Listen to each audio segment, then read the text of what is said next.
Hey folks, Randy here with Doing Cut and Trim. So I had a question on a video asking when I first started my business, did I use contracts?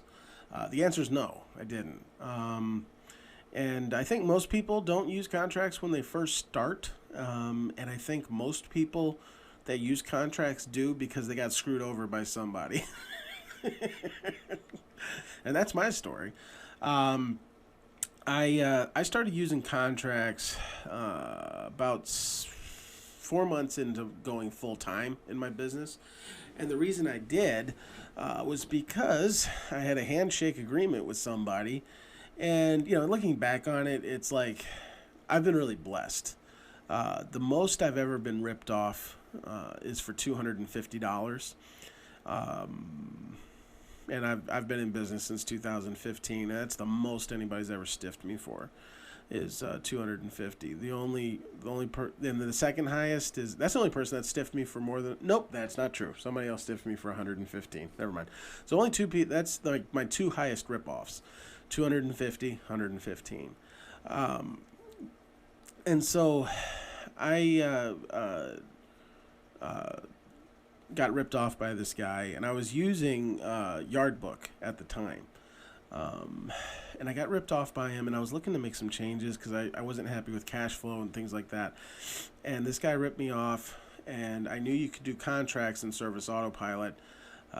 And so I actually made the switch for, not just for the contract feature, there was other things I wanted as well. And this was very early in Yardbook's history. There's a lot of features that Yardbook has now that I'm getting off topic.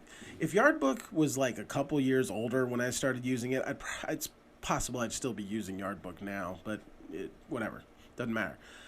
But I got ripped off, and so that's what made me start using contracts. Actually, if you look on YouTube, if you like look through my channel going back 2 years, I can't remember. You'll actually see a video where I actually go over the terms in my contract, and you can copy it and use it if you want to. I don't care. That's why it's on the YouTube.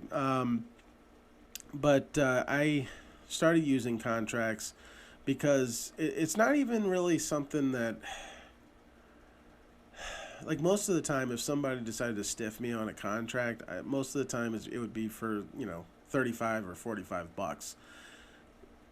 The contract is really just to kind of make it an acknowledgement between me and the customer that they do actually want me to do this work. Then there's a paper trail for it. Because, ever since I started doing contracts, I've never had a situation where somebody said, like, hey, I never asked you to come out here, which I know a lot of people deal with. And I actually had that happen once. But, because I have contracts in place, I can say, well, yeah, actually you did. So my 2015, I was part-time. I didn't use contracts at all.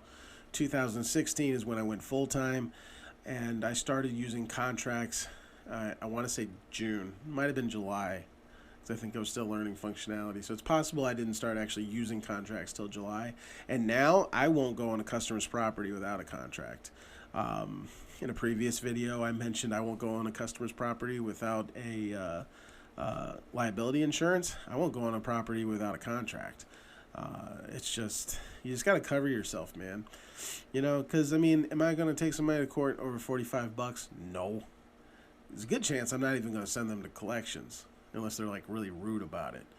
But if I do need to do those things, I'm protected. I've got a paper trail proving that they requested services, then, whatever. So, if I was recommending someone on what to do when they first started their business, I would 100% tell them, dude, do contracts.